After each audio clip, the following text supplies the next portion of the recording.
మా కంపెనీ వచ్చి Pranav enterprises. First of all నేను మనస్ఫూర్తిగా కృతజ్ఞతలు చెప్పుకుంటున్నాను సాక్షి మీడియాకి. నాకు ఈ అవకాశం ఇచ్చినందుకు, నన్ను ఇంతగా ప్రోత్సహించినందుకు. ఈ అవార్డు తీసుకోవడం వల్ల నాకు ఇంకా స్ఫూర్తిగా ఉన్నది, చాలా హ్యాపీగా ఉన్నది. ఎస్పెషల్లీ నేను ఈ యొక్క ఇండస్ట్రీ పెట్టడం కారణం డిజేబుల్ పర్సన్స్కి ఎంప్లాయ్మెంట్ ఇవ్వాలి.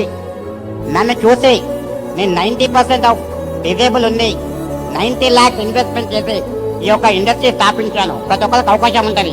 జాబ్ రాలేదని చెప్పి, 10th ఫెయిల్ అయినా అని చెప్పి ఏదో ఒక కారణంతో యంగ్ జనరేషన్ అన్నారు డిసప్పాయింట్ అయ్యి చాలా నిరుత్సాహం ఉంటారు.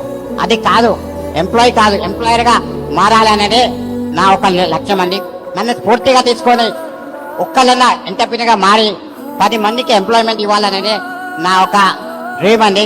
ప్రతి ఒక్కళ్ళు ఒక గుర్తుపెట్టుకోండి, డ్రీమ్, బిలీవ్, స్ట్రేవ్, అచీవ్. ఓకే అండి. భారతీ మేడం గారికి, దత్తాత్రేయ గారికి నాకు మనస్ఫూర్తిగా నా కృతజ్ఞతలు తెలుపుతున్నాను.